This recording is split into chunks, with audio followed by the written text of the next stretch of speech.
Akhirnya viral kan? Semua berita nasional mengabarkan ini. Dinas SDM Provinsi Jawa Barat langsung turun ke lapangan. Langsung sok tegas. Ini pentingnya pejabat itu punya media sosial untuk mengabarkan segala aktivitasnya agar rakyat tahu. Jadi minimal nih. Ya, seorang pejabat itu melakukan kebaikan karena terpaksa aja dulu. Terpaksa aja dulu. Karena ingin ada citra aja dulu. Ya, supaya dicitrakan menjadi orang baik. Yang penting efek positifnya jelas dirasakan oleh masyarakat. Minimal itu, karena lambat laun ketika kita biasa melakukan kebaikan, biasa kemudian mendidik hati nurani agar peka terhadap lingkungan, ya meskipun pada awalnya terpaksa karena ingin ada penilaian dari manusia yang lain, itu tak jadi soal, tak jadi problem. Dan saya berdoa mudah-mudahan di Jawa Barat ini semakin banyak orang yang terbuka, terketuk hati nuraninya untuk melihat keadaan sosial dan alam Jawa Barat, sehingga tidak gampang memberikan kepada orang untuk dirampas harkat derajatnya, dirusak alamnya. Gitu. Jadi kita ini semuanya saling menjaga sesama warga Jawa Barat. Kan keren, Pak? Punya kepekaan yang luar biasa. Coba kita cek nih sama-sama. Ini saya berada di areal Kecamatan Kasomalang, Kabupaten Subang. Areal penambangan ilegal seluas ini. Saya tadi datang, seluruh mobilnya pada kabur. Seluas ini. Dan setiap hari truk-truk itu melewati jalan-jalan besar provinsi dan rusak parah sekarang.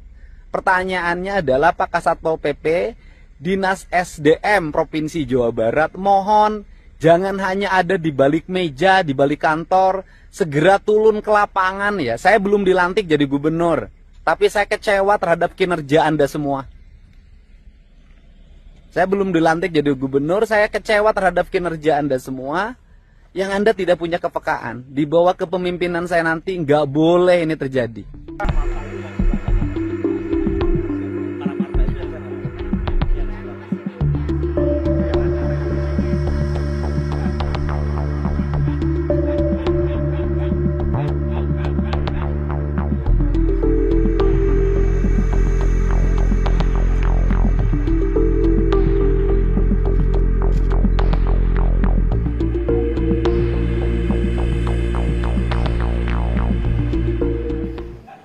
Informasi yang viral ya di media sosial, kami dari Pemda Provinsi Jawa Barat mengambil langkah. Sebetulnya langkah yang kami lakukan bukan hanya setelah ada informasi yang viral.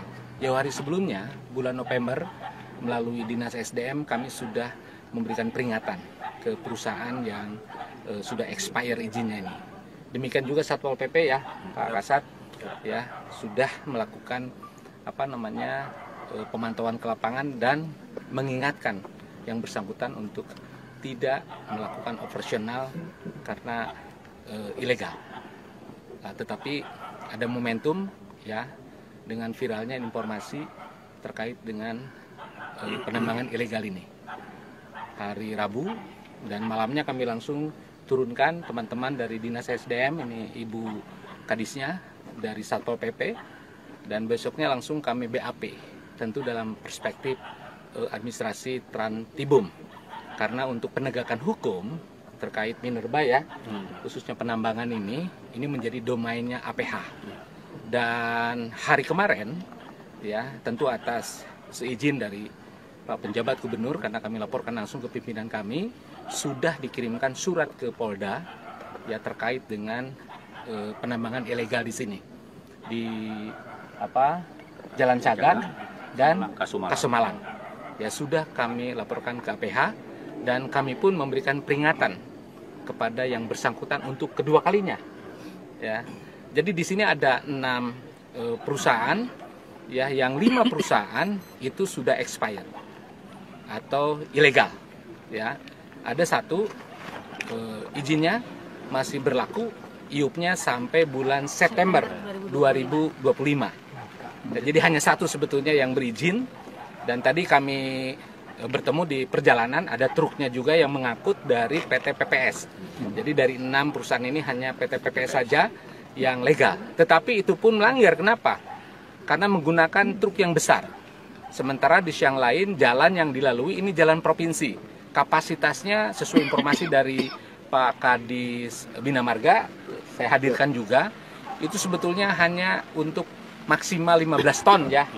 Dan ternyata tadi 22 ton, dan saya yakin lebih dari 22 ton. Makanya kami tegur juga, dan tentu kami akan peringatkan keras ya besok dengan surat juga, agar yang bersangkutan bagi yang legal perusahaan melakukan penambangan silakan, tapi jangan lantas melanggar tonase begitu.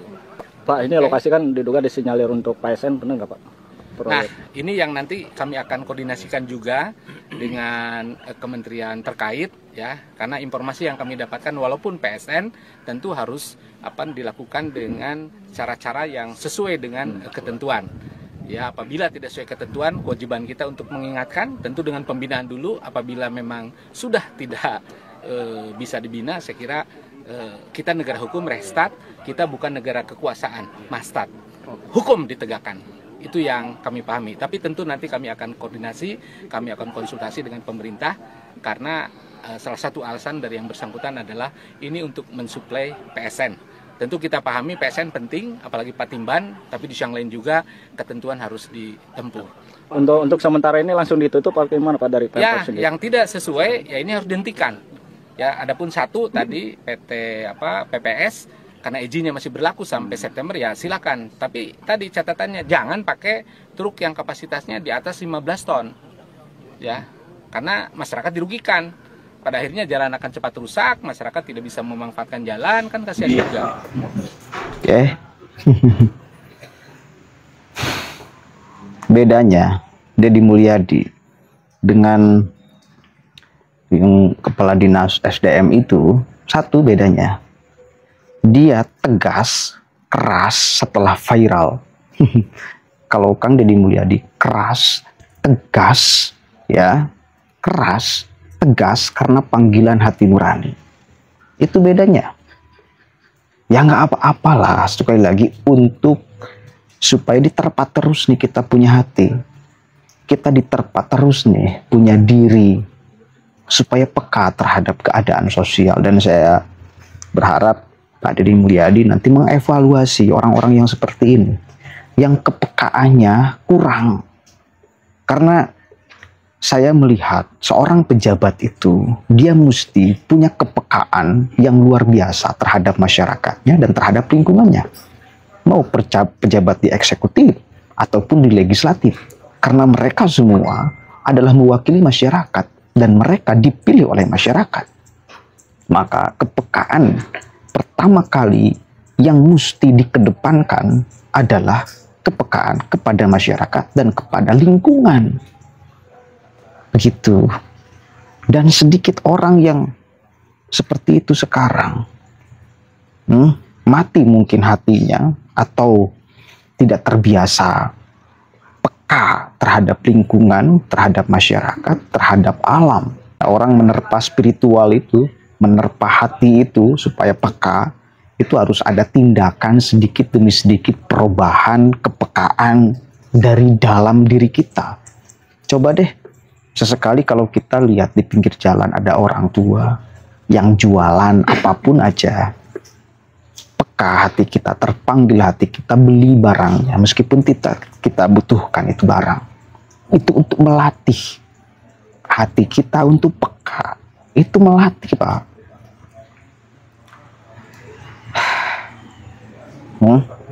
Itu cara melatihnya.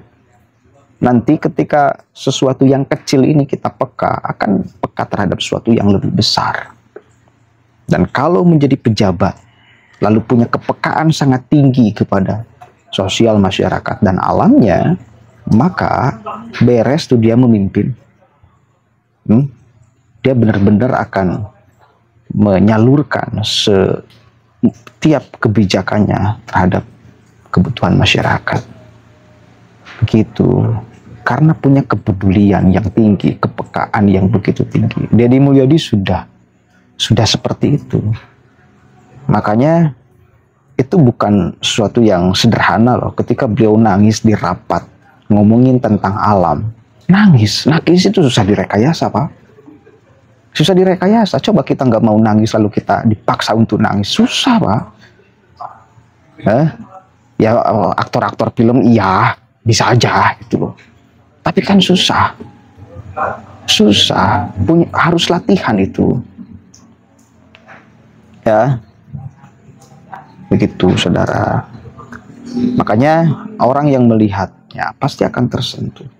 Masyarakat yang melihatnya pasti akan lebih optimis melihat pemimpinnya yang model seperti ini, karena bela sekali kepada masyarakat dan alamnya. Lalu apa sih yang kita harapkan, kita butuhkan dari seorang pemimpin? Bukankah itu cuma dua kok? Jaga alam kita, jaga masyarakatnya, dua aja kok yang dibutuhkan oleh masyarakat. Alamnya dirusak, masyarakatnya diabaikan, mau bagaimana? Begitu ya, mudah-mudahan ada manfaatnya dan mudah-mudahan para pejabat di Jawa Barat setelah diberikan contoh oleh Deddy Mulyadi, kepekaan kepada masyarakat yang lainnya semakin luar biasa, ya, kepekaan terhadap lingkungannya, alamnya semakin hebat. Tuh, minimal pura-pura aja dulu, nggak apa-apa, pura-pura aja dulu.